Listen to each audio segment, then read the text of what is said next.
Un monde. RTGA, mieux qu'une chaîne, un monde.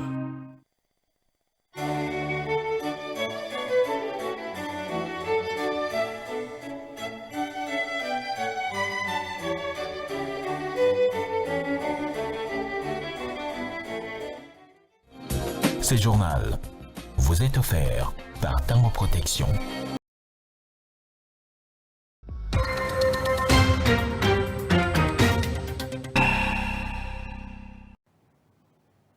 Mesdames, Messieurs, bonsoir et merci d'avoir choisi la RTGA pour vous informer. Voici les titres de ce journal.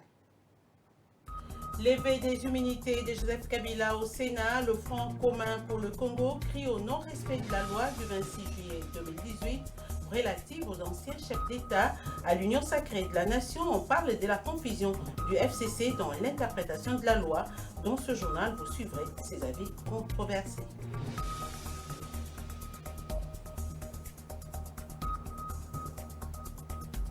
Les pays des bassins du Congo signent un nouveau mécanisme de financement des forêts tropicales. Ils l'ont fait à l'issue de l'atelier sur la gestion des forêts tropicales en RDC, clôturé ce 23 mai à Kinshasa.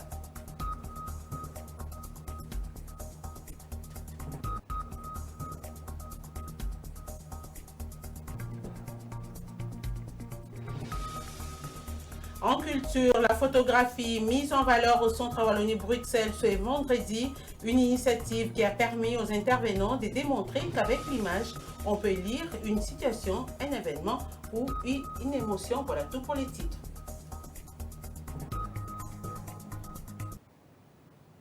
Encore une fois, bienvenue dans cette grande édition du journal. L'actualité, vous le savez, reste dominée au pays par le vote au Sénat jeudi 22 mai 2025 de la résolution levant les immunités de l'ancien président de la République et sénateur à vie, Joseph Kabila, autorisant ainsi le parquet militaire d'engager des poursuites judiciaires contre lui. La lecture de cette résolution a été faite par la sénatrice Nefertiti Ngoudianza, rapporteure du Sénat au cours de la séance plénière consacrée à la présentation du rapport de la commission spéciale chargée de l'examen du réquisitoire de l'auditeur général des FARDC sur 96 sénateurs ayant pris part au vote. 88 se sont prononcés pour et 5 contre, tandis que 3 bulletins déclarés nuls. Suivait le président du Sénat, Jean-Michel Sama Lukonde. Voici le résultat du vote relatif à l'autorisation des poursuites et à la levée des immunités du sénateur à vie. Pour 88 voix. Contre 5 voix. Abstention 0 voix. Bulletin nul 3. En conséquence, le Sénat autorise les poursuites et lève les immunités de M. Joseph Kabila Kabange, sénateur à vie. Le vote par le Sénat de la résolution de la levée des immunités de l'ancien président de la République et sénateur à vie, Joseph Kabila, c'est un théâtre d'un plan bien orchestré par le régime en place qui n'a pas respecté la procédure telle que prévue par la loi du 26 juillet 2018 relative aux anciens chefs d'État. Telle est la réaction de Ferdinand Kambere, secrétaire général permanent adjoint du PPRD, après le vote de la résolution par le Sénat de la levée des immunités de Joseph Kabila, ancien chef d'État et sénateur à vie. Suivait Ferdinand Kambere, joint au téléphone par André Ikoma. De notoriété que la famille politique de Joseph Kabila puisse nous indiquer clairement son sentiment. Quelle est la disposition de la loi portant? Bon, ce que nous reprochons à la décision qui a été votée au Sénat hier, c'est que pour nous c'était une parodie d'une procédure de levée de l'immunité de ce qu'ils appellent sénateur à vie. En réalité, sénateur à vie, c'est juste un titre honorifique. Constitutionnellement, on a ajouté à un ancien président de la République. Kabila, c'est un ancien président de la République. Ces immunités ne sont pas gérées, ne sont pas régies par les règlements intérieurs du Sénat, et les dispositions qu'ils ont citées là, 224 et 223. Ces immunités en tant qu'ancien président de la République sont plutôt régies par la loi du 26 juillet 2018. Voilà, donc ce qu'ils ont fait, c'est du théâtre pour nous, parce que même s'ils disent avoir levé les immunités d'un sénateur à vie, ça ne veut rien dire, parce qu'il est sénateur à vie que parce qu'il est ancien président de la République. Et il ne faut pas dire que parce qu'ils ont voté hier, c'est pas moi 40 ou 88 sur 110, que maintenant il n'est plus président de la République ou ancien président de la République, que maintenant leur décision a supprimé la loi du 26 juillet 2018. C'est du n'importe quoi à quoi on a assisté. Et c'est triste que ce soit des sénateurs qui eux-mêmes n'arrivent pas à interpréter leur propre règlement pour savoir qu'un ancien président de la République, lorsque on lui donne le titre honorifique de sénateur à vie, il n'est pas sénateur, et le règlement, même l'article 5 le dit, il n'est pas sénateur comme eux, et ont été élus, ils ont des circonscriptions, ils ont des suppléants, et ils ont, même ceux qui sont élus ou cooptés, c'est la même chose. Tous ont un mandat, c'est un mandat de 5 ans, alors que pour l'ancien président, ce n'est pas ça. Le régime, il devait passer par le concret. Ils ne l'ont pas fait. Ce qu'ils ont fait là, c'était du théâtre, ça n'a même pas de sens. Par contre, pour l'Union sacrée de la nation, la famille politique de Joseph Kabila entretiennent une confusion dans l'interprétation de la loi, tout en se félicitant de l'évolution de la démocratie au pays sous le régime de Félix Tshisekedi. Fumuntoto, communicateur de l'Union sacrée de la nation, parle d'une action qui a respecté la procédure normale et légale. Suivez Fumuntoto dans ses propos recueillis pour vous, une fois de plus par André Ikoma. De notoriété que la famille politique de Joseph Kabila puisse nous indiquer clairement son sentiment quelle est la disposition de la loi portant statut des anciens présidents de la République ou des présidents de la République honoraire qui a été énervé. Nous ne connaissons pas cette disposition-là. Généralement, à l'article 8, pour proposer le processus de la levée de son immunité parlementaire au Sénat, pour dire qu'il n'y a que le Congrès qui peut le faire. Mais je pense qu'ils sont en train de lire à tort et à travers cette disposition. L'immunité parlementaire de Joseph Kabila ne vient pas du Congrès, c'est-à-dire de la réunion entre la Chambre haute et la Chambre basse. Non. C'est la loi qui le crée sénateur à vie à partir du moment où il va siéger dans sa chambre qui est le Sénat. Et avant d'arriver au Congrès, il faudra que sa chambre se prononce sur le réquisitoire donné par l'auditeur général de la République de FARDC. Alors, comment ils disent que ça a énervé la loi, alors qu'ils ne montrent pas que le fait d'être sénateur à vie n'exempte nullement Joseph Kabila de poursuites judiciaires. Mais qui nous disent qu'on nous félicitons, nous, d'innover positivement, de voir que sous Tshisekedi, issu des PDPS qui prononce les droits, qu'un ancien premier ministre, qu'un premier ministre honoraire, qu'un République honoraire soit poursuivi. Et ça ne sera pas une innovation au Congo. En Afrique, comme dans le monde, on a déjà vécu ça, on est en train de vivre ça. Je crois que ce sera un bel exemple pour les générations futures, pour que quiconque devienne chef de l'État, président de la République, Premier ministre puisse savoir que les fonctions d'État sont des fonctions de responsabilité et non des privilèges pour faire tout ce qu'on veut. Nous allons nous rendre à l'intérieur du pays, précisément à Bunia, chef-lieu de la province de l'Ituri. Un immeuble en construction s'est effondré jeudi, piégeant plusieurs personnes sous les décombres. Le drame survenu en pleine journée soulève des vives inquiétudes quant au non-respect des normes urbanistiques. Reportage.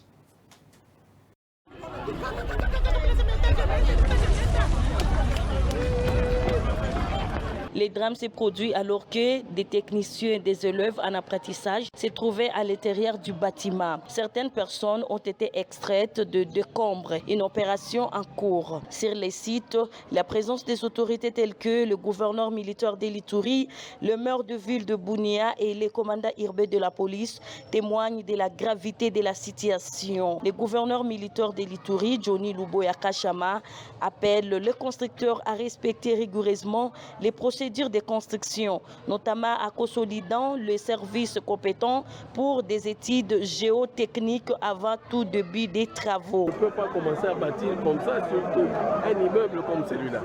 Donc il y a des normes à suivre et c'est en ayant l'autorisation de bâtir qu'on peut savoir ce qu'on doit faire.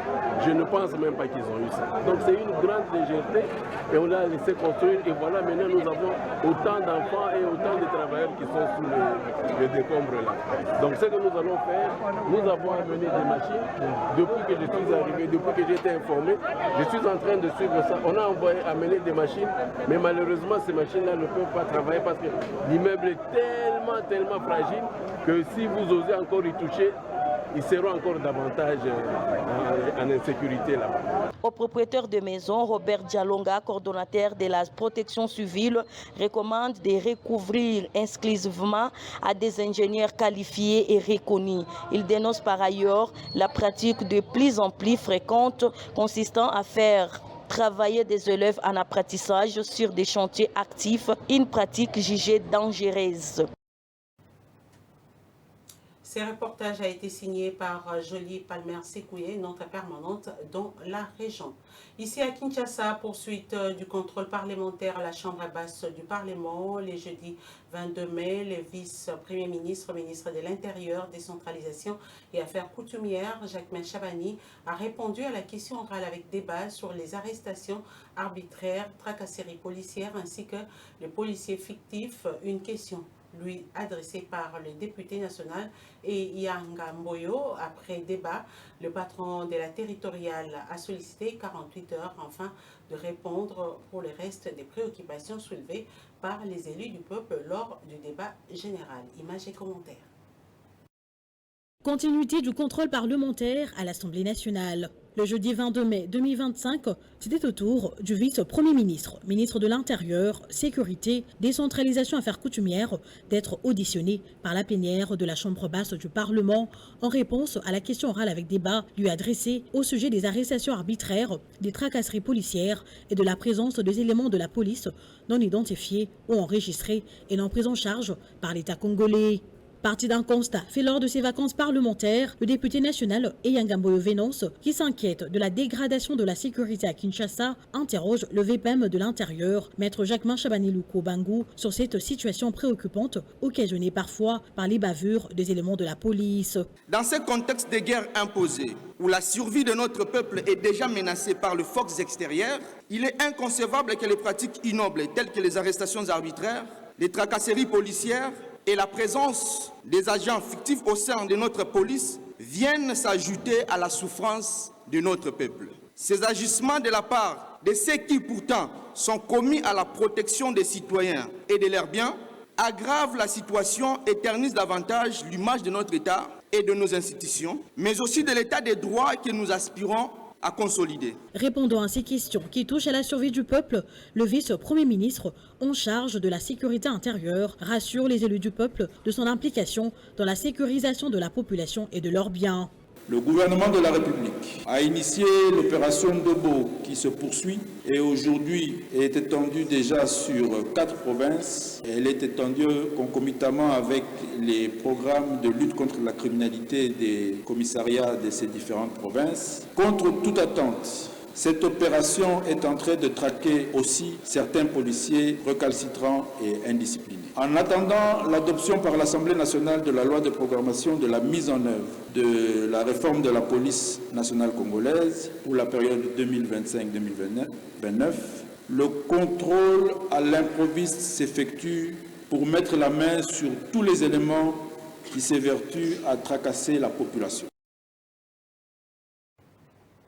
Parlons cette fois-ci de la crise au sein de l'UDPS, Fédération des Kananga au Kasaï central. Plusieurs jeunes membres du parti présidentielle ont manifesté en brûlant des pneus pour protester contre l'arrivée des Deo Bizibou à Kananga dans la suite de la première ministre annoncée ce samedi 24 mai. Ces mouvements ont paralysé les activités dans les 5 communes qui composent la ville de Kananga, une situation qui a été vite maîtrisée par la police nationale congolaise, nous dit Soleil Toumba, notre permanent dans la région.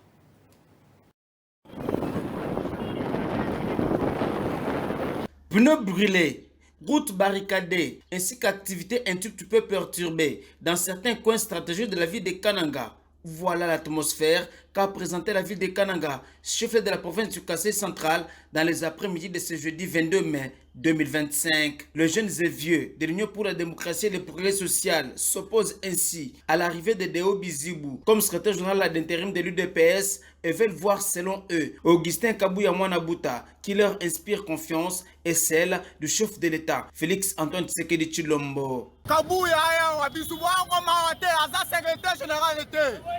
Toboye. Akoma na Kananga te. Akoma te. Biso batwayi de passe toboye Bizibou.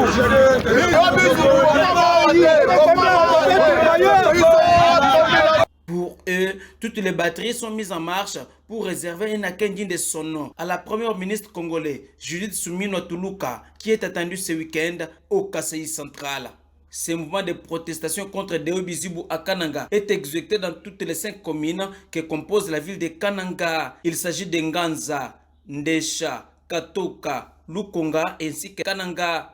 Pour stabiliser alors la situation afin de permettre à la population d'évacuer leurs préoccupations, la police nationale congolaise est intervenue pour disperser les manifestants et en vue de rétablir la libre circulation.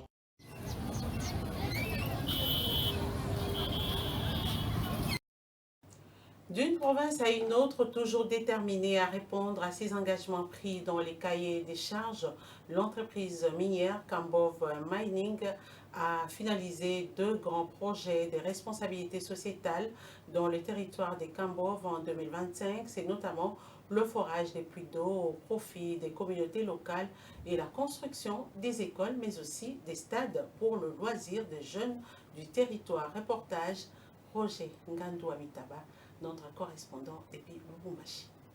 Après quelques mois de travaux, l'entreprise minière Kambov Mining SAS KMS en sigle a remis officiellement les puits d'eau d'une grande capacité forés au profit des habitants des Kambov. Financé et construit par Kambov Mining SAS, ces puits est le premier projet de responsabilité sociétale achevé en 2025. Il va répondre aux besoins quotidiens en eau potable des habitants de la communauté et à une profondeur de 130 mètres, un débit d'eau supérieur à 5 mètres cubes par heure, équipé d'un système d'alimentation par panneau solaire, d'un système de contrôle des pompes à eau solaire à courant continu et de 2 réservoirs d'eau de 5 mètres cubes. La cérémonie s'est déroulée ce 6 mai 2025 en présence de M.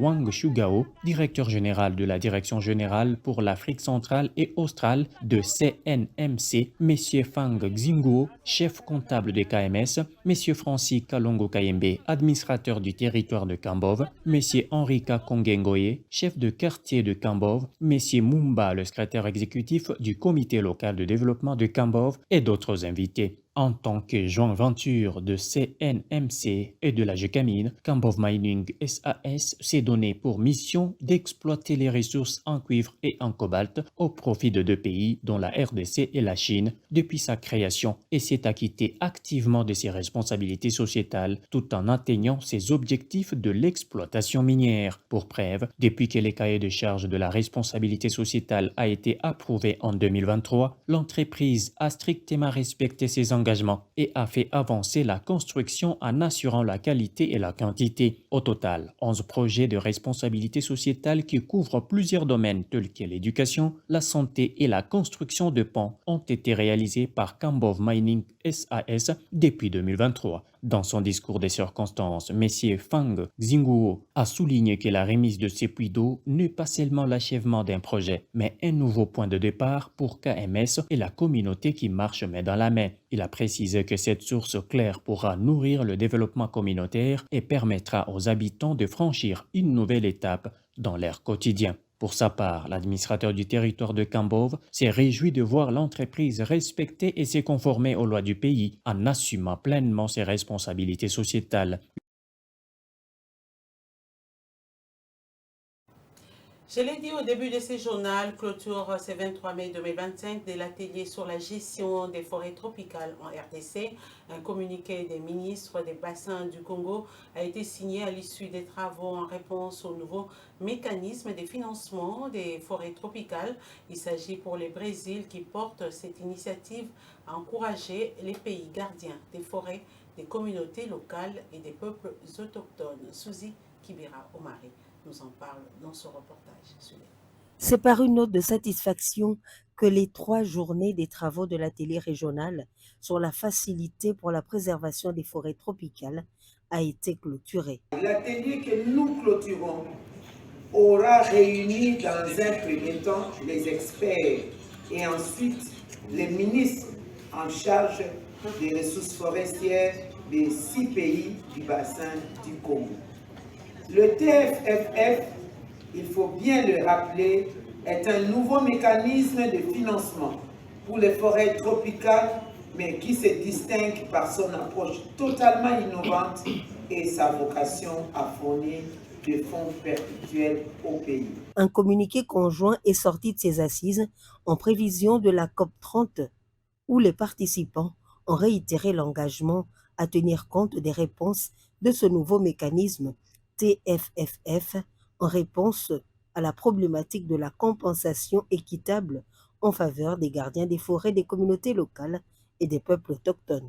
Nous, ministres en charge de l'environnement, des eaux et des forêts, réaffirmons notre engagement commun pour la protection des forêts tropicales, la préservation de la biodiversité et la promotion du développement durable dans notre région et à l'échelle mondiale. Le programme des Nations Unies pour le développement a détaillé son rôle dans la poursuite de l'appui technique dans la mise en œuvre de ce mécanisme. Il aura joué comme rôle au niveau de notre rôle dans ce processus. Et enfin, c'est de travailler avec les pays du bassin du Congo et du Brésil également pour l'accompagnement à la COP30 à Belém.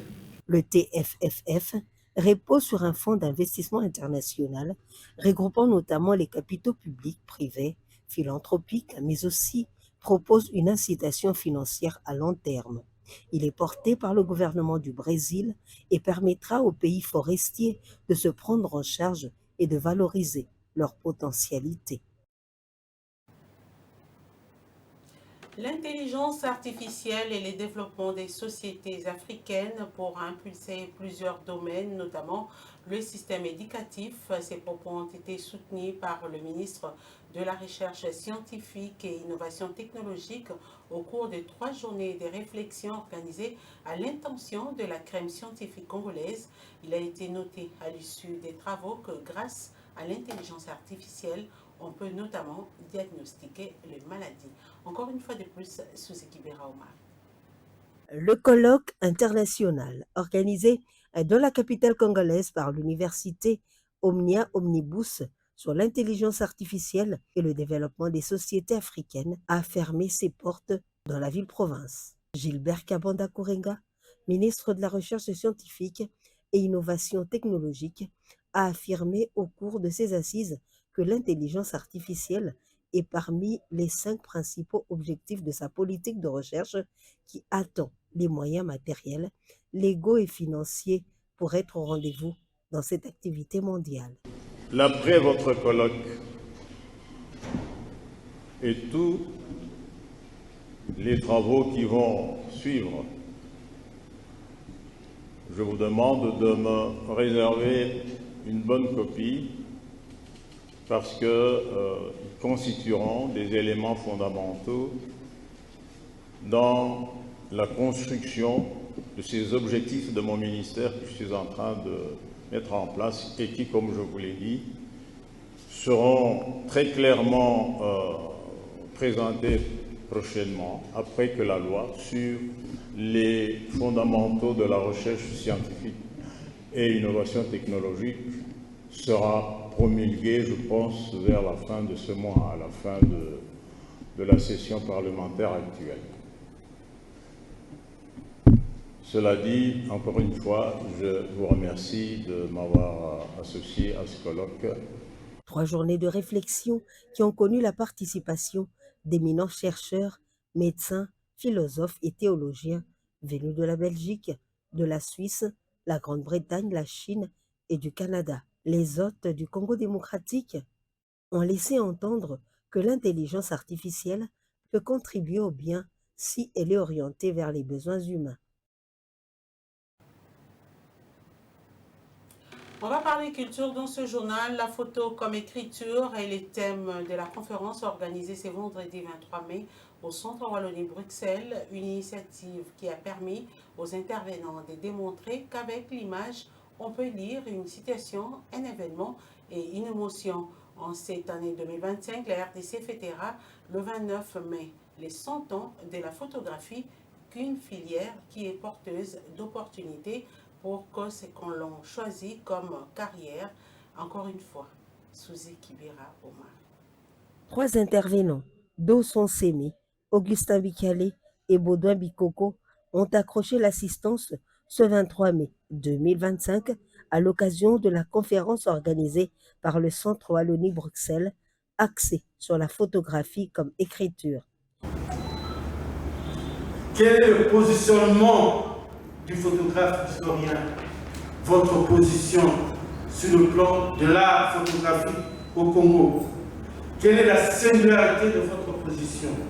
Il a été présenté l'historique de la photographie en RDC avec les images des grands moments et des événements qui ont fait vibrer les époques. Ma communication porte sur la photographie dans le contexte des industries culturelles et créatives, entre expression artistique, innovation et développement économique. En parlant des industries culturelles et créatives, nous parlons bien sûr de la culture en tant que facteur de développement économique. Et la photographie fait partie effectivement de ces domaines qui apportent à la culture cette dimension économique et qui apportent un impact réel dans la société. Une passion pour certains, une carrière pour d'autres, la photographie nourrit son homme et en tant qu'écriture, elle permet à une personne de lire les émotions, les situations et les événements. Baudouin Bikoko est l'un des orateurs. Il a révélé qu'en cette année 2025, le Congo démocratique fête ses 100 ans des photographies.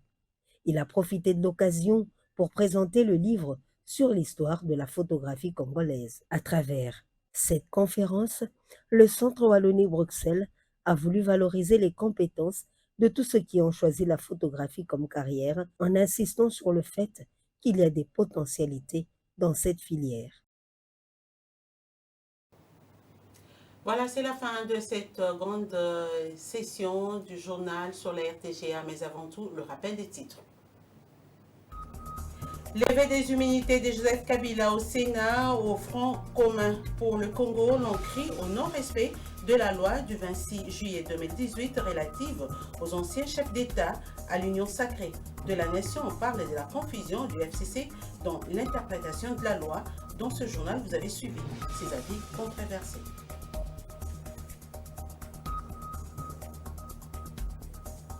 Le pays des bassins du Congo signe un nouveau mécanisme de financement des forêts tropicales. Ils l'ont fait à l'issue de l'atelier sur la gestion des forêts tropicales en RDC, clôturé ce 23 mai à Kinshasa.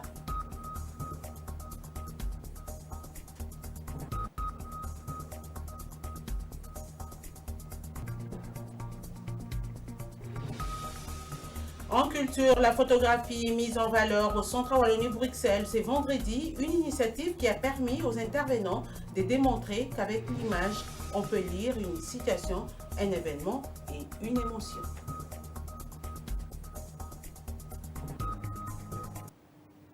Voilà, ça n'est complètement fini avec cette grande édition du journal. Mesdames, Messieurs, merci à vous de nous avoir suivis.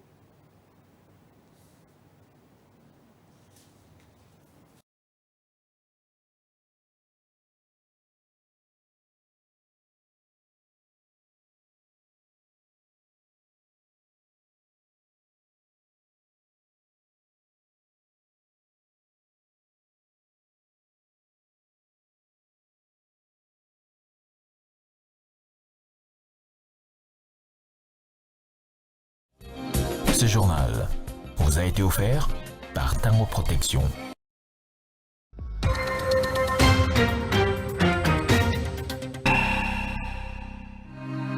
RTGA, mieux qu'une chaîne, un monde.